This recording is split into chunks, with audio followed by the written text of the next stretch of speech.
that will go ahead and discuss with you the reasons why they support this effort to go ahead and provide a clinical healthcare option to people who have some of the issues that they will go ahead and discuss. We have a retired Marine behind us named Rob Steele, a retired firefighter named Dale Krogan, and we have Josh Moselle with us, and I will make sure that they introduce. I will go ahead and turn the conference over to them and come back up for you all for any questions you all may have at their conclusion. Thank you.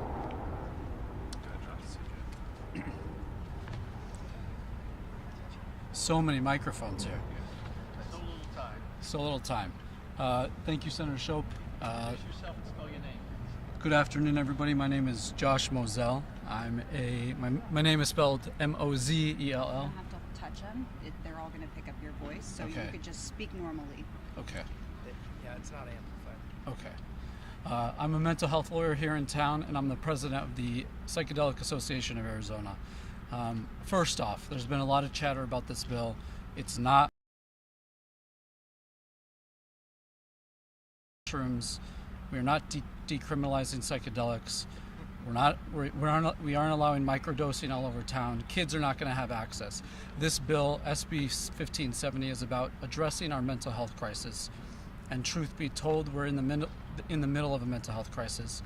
And in the last 20 years, rates of depression are up 60%. In the last 20 years, suicides are up 40%. In the last 20 years, drug overdoses are up 450%. For heroes in our society, the veterans, firefighters, police, and doctors, things are even more dire. Doctors have suicide rates twice the national average. Arizona first responders have suicide rates 40% higher. Veterans have suicide rates 110% higher. So the people that we ask to go off to war for us, save our lives in the emergency room, run into buildings, they are the ones who are suffering most. And this isn't a lack of trying. We now spend more than ever on mental health interventions, tens of billions of dollars a year. 80 million Americans are on psychotropic medication. Insurance is finally paying for mental health treatment. We have stigma reduction campaigns. We have suicide prevention movements. The media talks about mental health more than ever, celebrities too, but none of this is working.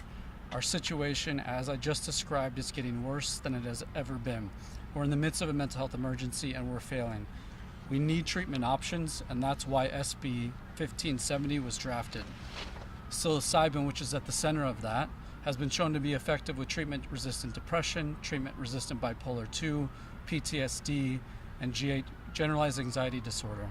The list goes on and it's growing.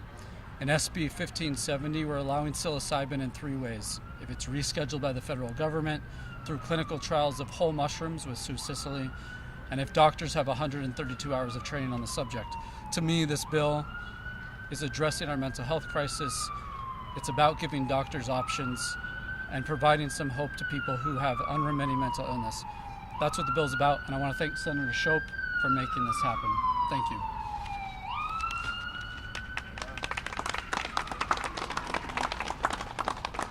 Good afternoon, my name is Robert Steele, Steele. I live down in Santan Valley, Arizona. I was in the Marine Corps for 6.5 years. I was on an anti-terrorism team. I fought in the Battle of Fallujah. After that, I was a private security contractor overseas, and then eventually a deputy for Pinal County. I'm no longer a deputy. Because of that, I'm now a person that has been able to use mushrooms, psilocybin, for my treatment. At one point in time, I used to take over 300 pills a month from the VA. Many veterans don't want to do that. Many law enforcement officers don't want to do that. But the facts are the facts. 29% of people that went to Iraq or Afghanistan have been diagnosed with PTSD. Department of Justice states that 15% of law enforcement officers have PTSD, but many don't seek treatment because they don't want to get caught into the endless supply of pills and take another pill to counter this side effect. It's time that we give people an alternative. It's time that we have an alternative for treatment, just another option. It might not work for everybody, but another option is all we're really requesting here. So, thank you.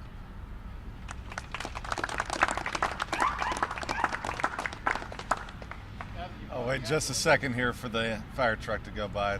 So, okay. So, Thank you. We'll go ahead and open it up just real quick. I think you heard it there. First things first, this is not Oregon. I can tell you myself, I never want Arizona to be Oregon. But this is a state that has embraced new thought in the field of medicine for many, many years.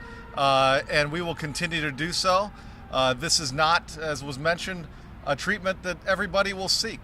However, the option being available is something that is very important, not just to the folks who have spoken already, but to I think many who are out in our retired firefighter community, police officers, our veterans. Had dinner with two last night who had to travel to other countries to seek treatment and have had zero negative side effects or impacts to their daily life. In fact, have been able to be and continue to be contributing members of society based on what they've experienced. So happy to take some questions on what we are doing. I will say also that when we begin the hearing today, upon conclusion of floor, so hopefully in the area of 1:30 to 2 o'clock, we will also be joined by the founder of GoDaddy and PXG Golf, one of our great philanthropists here in the Phoenix area in the southwestern United States, Mr. Bob Parsons. So please stay tuned for that. Howie? Let me start off with basics. Last year, the legislature appropriated $5 million for psilocybin research. It didn't get spent. There's a whole foo-foo now about whether the governor's going to sweep it. Yeah. Are we putting the cart before the horse of saying we can allow this use without having first done the research here? Right. I'm happy you asked that question. First of all, yes, we are working on, because that bill did not have non-lapsing language, to make sure that that's still included. It was mentioned earlier, Dr. Sue Sisley, who has been a leading researcher and scientist in the area of mushrooms, and the research goes, actually walking up right now, has been in this field already for many years. We know that what we're trying to do here has been proven to work, and it will be done in a very controlled and clinical setting with a willing medical professional and a willing patient. Now, when you say mental illness, were we talking blanket mental illness? Does it respond better to other conditions and may not be so effective with others? That is something I would defer to Dr. Sisley on, but my understanding, and especially in the realm of this bill and the conversation that we've been having here, we are really looking at things like PTSD in that family of mental health issues. So what provisions are in this bill to make sure that, I'm thinking about marijuana in California. It was very easy for people if they want to get a medical card before it became recreational. How does this make sure that this is kind of kept on a narrow path, if that's the goal? Great question. I think the fact that we are doing it here within the confines of the legislature, where it will have, the bill itself will have oversight and legislative members looking at it, investigating it, our research teams here, before it even goes to a vote of the full Senate, this will have been vetted before it ever even reaches the governor's desk. That is something we did not do with the experimentation on whether or not medical marijuana or legalized marijuana was going to be a good or bad or indifferent thing. Our vibe here is to go ahead and get out in front of what seems to be something that is, in a sense, coming of age before it does, so that way we can go ahead and make sure that the government is able to keep up. Right? There's going to be a cost for this potentially to set it up. What is the estimate of that cost? And then also, can you talk a little bit about how where the mushrooms are coming from, so that they'll be federally legal, which is also what the bill calls for? Right. So a key difference is that marijuana, they can go take it somewhere else. Yeah, Whereas right. This, a doctor is watching them. That's it's right. Controlled, and then they don't take it outside of. Yeah, that's a good point, President. Thank you, President Peterson. Just on the previous question as well, this is all going to be done in a clinical setting. If you recall, when medical marijuana was passed prior to the legalization, you could go ahead and present at a facility, at a shop, and then go off-site someplace. So this is going to be very tightly controlled in that. So only doctors on it. Correct. In a controlled setting, yes. And then your question to... What is going to be the cost of this? Because The cost is, there will be a cost initiated, obviously, with the setting up of the program at the Department of Health Services, that will be reflected within the bill, and then obviously part of the budget negotiation that occurs with that. But that will all be considered, which is why we're going to do this in this fashion through the legislative process in consultation with Department of Health and other entities that are, obviously the governor's office would have to be involved as well. I was wondering if there's an estimate yet for that cost, and then also if you could just talk a little bit about how the mushrooms will be legal. I'd have to get back on the exact cost to you whenever we get that estimate. So what about but the issue if the mushrooms are currently illegal? That is like correct. Marijuana is, yet somehow it magically appears. Where are clinicians going to get these mushrooms? Right, and I think Dr. Sisley and our people at committee today will go ahead and be able to speak to that as far as the sourcing of that and how they're tested. Even I know that has been a topic of conversation already. So I saw it was. Yeah, can you describe to folks out there what the world will look like in 2026 if this legislation passes, and how someone would be able to get access to this therapy? Well, the reality is that for 99% of the population will notice no difference in their daily life at all. However, a person may have a loved one who has, as I described last night when talking at dinner, one of the folks I had a conversation with who'd been served tours in Iraq, had been special ops, and was finally able to let go of that experience. For that person who had tried different types of pharmaceuticals, had tried other types of things that just not working, who unfortunately had to leave his home and go elsewhere to a foreign country to get this type of treatment, that person will be able to do that here in consultation with a medical professional in a closed setting, a clinical setting, and have something that is potentially life-altering in a positive way, in a sense, brings back the life that existed prior to those experiences. Does this have to be Psilocybin is still federally illegal. So how are you guys working with the federal government on something Right. like this? So the federal government is still in the process of looking at many types of different drugs as far as the scheduling is. There are provisions within that we have considered within the bill, and then are likely to consider as the federal government acts. But as we've seen, it is very slow at this point in time. So this bill is not contingent on the feds legalizing it, as I understand. that is correct. I mean, yeah. Okay. So does this have to be MD, DO, naturopath, medical doctor? Can this be a certified nurse practitioner? Can this be a counselor? No, I want to Yeah, understand. yeah. We went through this with marijuana, where it was the naturopaths who were issuing virtually all the licenses. Right. You know, who will be able to do this?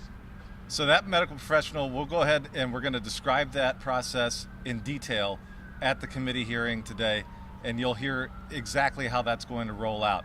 I think that the biggest takeaway from this portion of the process here is the knowledge that it is going to be something that is done in consultation with a patient's medical professional that will be done in a very clinical, closed setting on that. A couple years back, I think we were having the same conversation with medical marijuana and how that would be helping veterans with PTSD and Yep. experiencing mental health issues. So I think when we're talking about mushrooms now, when are we going to keep going from here, experimenting with different kinds of drugs and legalizing them in a certain aspect so that veterans and people with mental health can? Well, I think one of the important things to differentiate is to go back to what I just talked about is that yes, that was an argument that was made by the proponents of the then legalization effort on medical marijuana. The reality is, though, we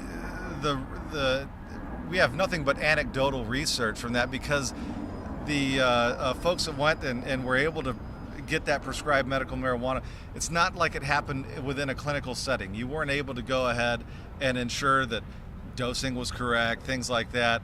So while it probably did help many people, it obviously we have gotten to a point in time where we're looking at other things. Now, where does that lead 10, 15, 20 years down? I can't speculate on what that looks like. I can only go into the areas where it seems as though, and I think that as we go through this process this afternoon, medical research is telling us that these items will work. And I have no doubt that it will be highly scrutinized, and that is a key. The fact that we are doing this here, the fact that we are doing this, like I said, patient and medical professional in a clinical setting, will give us the evidence of whether or not it works for these patients who are using this. And you'll be my last question because we have to give it a second. It is not. No. Thank you very much. We're going to be there. We're going to. Mr. Steele, where did you get your treatment? Since it's obviously not legal, was it? I'm not trying to get you to. No, anybody, it's but- okay. The first time I got treatment was would be considered underground. I went to Montana, got treatment there. I received treatment in Mexico, California. That's where I received most of my How treatment. specifically has this kind of treatment helped? Has it helped with not only PTSD, but I know there's a lot of depression, anxiety tied to these? Depression, anxiety. I have my daughter here with me, but she can basically say I'm a changed person. I'm happy again. A lot of my problems, withdrawing from people, my anger problems, a lot of it subsided. So it has helped. That's not my problems, and taking all these medications I used to take from the VA. That's coming off 300 pills a month and seeing improvement. So How long ago was the computer treatment? it's been a couple years now. So thank you. And is this kind of like a microdosing, just for people to kind of understand how it works? If So somebody was- myself personally, there's all different types of treatment. I've done macrodosing mostly, which is very very high doses.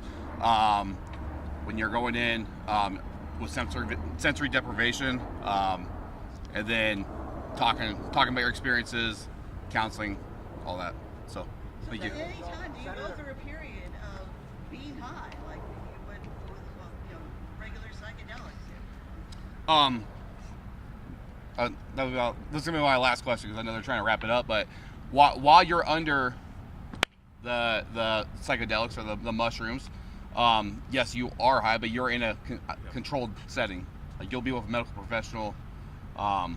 It'd be no different than there's other substances that we take that you're in controlled settings with.